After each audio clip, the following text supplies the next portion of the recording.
This is the DJI Osmo 360, and this is the GoPro Max 2. Both of these cameras are relatively new in the market, but they're packing a punch. You're looking at and hearing both of them right now, so you can get an idea of what they look like, and we'll be doing that throughout this video. But when you compare them to each other, they are rather similar in a ton of different ways, not only from physical hardware, but also to how the footage actually looks. Now, I made a video already comparing DJI to Insta360, so if you want to check that out, I'll leave a link down below. But now it's time to compare these two because, well, these are kind of the new kids on the block, and they're both packing a lot.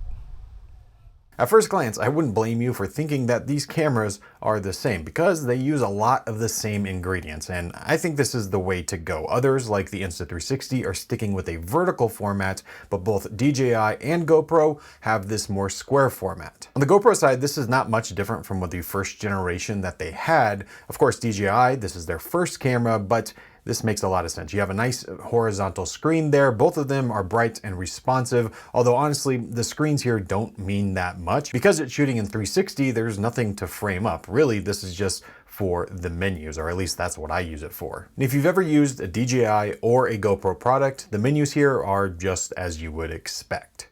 The biggest thing with these cameras though, and it's still the case, I talk about it in every single video, is camera quality. That's what matters to me most, because if I'm using these, typically I'm using them to fit in with other cameras that I'm using. I'm not, or at least very rarely, using these cameras as my only device. I'm using them with bigger cameras like cinema rigs. I'm using them with things like my phone or different action cameras. And I want them to mix really well.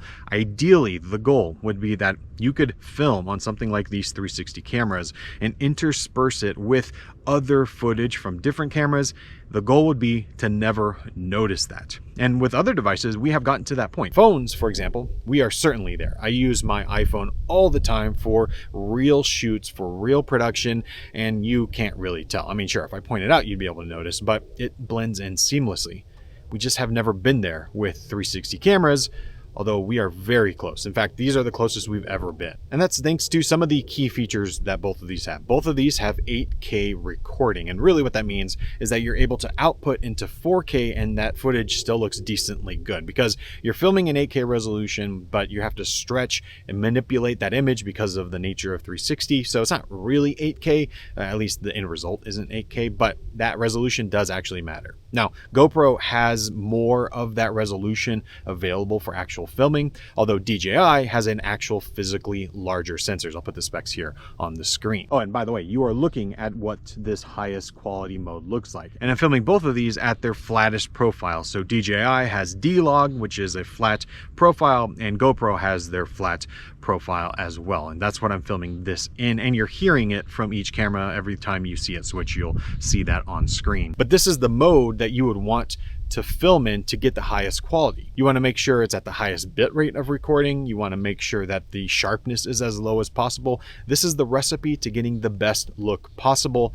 And well, that's what I'm filming on with both of these cameras. So you can tell me which one you think looks best. And one great thing that these have that something like the Insta360 doesn't have is 10-bit recording for color. And so that means when I am recording in these flat profiles and I want to adjust the color, for example, if you look behind you, the green grass, I could make that look how I want, and it looks more natural. It doesn't look like I'm breaking the image because of that 10-bit recording. So you can see that green grass, and then when you come to me, you can see this kind of purplish pinkish sweater I'm wearing, and I can make sure that the color looks exactly the way I want it, or I can adjust it, and that's what 10-bit lets me do. So you can see what this is looking like. You've been watching it this entire time with other clips as well. Now, in terms of what I actually think how they look, I've been trying to think of how to put this best, because I think both look very good, and in certain situations, one camera looks better than the other. It really just depends. But I think the best way to put it is that they both now look pretty equal to their normal action camera counterparts. DJI has the Osmo Action, GoPro of course just has the GoPro Hero. They make new versions of these every single year,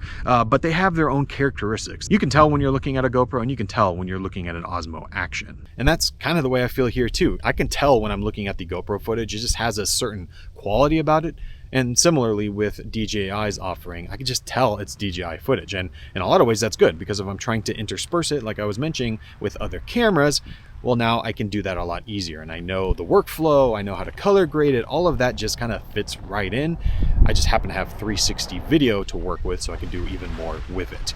Now, the one area where there is a noticeably huge difference is in low light. GoPro does not have a dedicated mode for this, so you're just kind of dealing with what you've got. But DJI has the super night mode, and you can see here, it makes a big difference. No 360 camera is a king in low light, but I mean, if you just look at my face here, you can see just how much of a difference that super night mode makes. But aside from that, the rest of the camera, we're getting to the point where image quality is very usable. Not just for social media, but for real things. And it means that when I'm going out somewhere, I'm actually willing to take this camera as my only like action type camera, the one that I'm going to put on a selfie stick or take on the tripod. Instead of thinking, hey, maybe I should mount my phone, maybe I should mount an action camera, now I'm pretty comfortable to just bring a 360 camera and know that the result I'm going to get is going to work. And that's kind of all I want.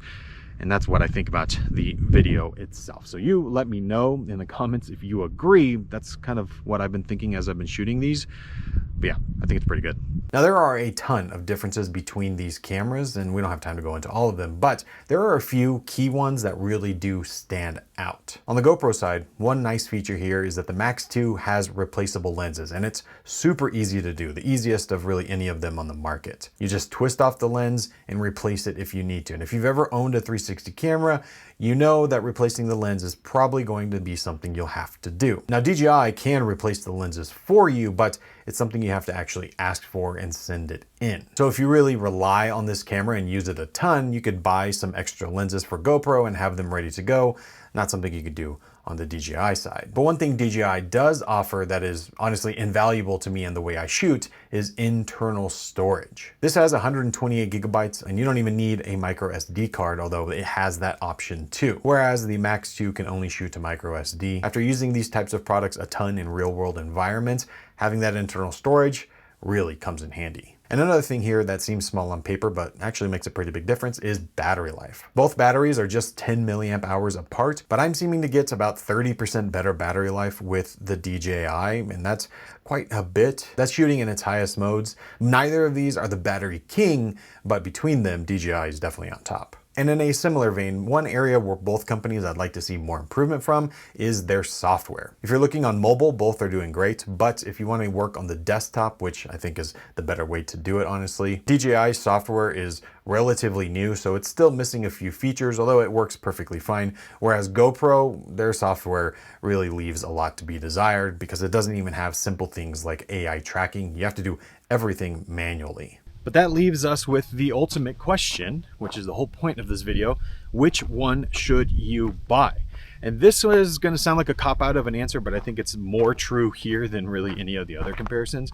And it really depends which ecosystem you are already in. Because if you already have a GoPro, or you already have an Action, or you have other DJI products, then you should just stick with those cameras, I think, in a lot of cases, because you're already going to be used to it, you're going to know how it works, and it's going to give you the results that you are actually expecting. So for me, for example, I live in the DJI ecosystem. It's what I use nearly for all the peripheral type cameras that I have. Drones, action cameras, microphones, all these things, they're pretty much all by DJI at this point. But for a lot of people, GoPro is what they know and love, and well, this is just the latest edition of their 360 camera, which is what you should probably get in that case. I know it's a bit of a cop-out answer, but I think in this particular instance, that makes the most sense. If you were thinking another camera maker, maybe the answer would be a little bit different, but you're listening to the GoPro right now, and you were listening to DJI earlier, you can see it, and you can judge for yourself which one you think is best. I have my opinions, but I'd love to hear which one you would pick.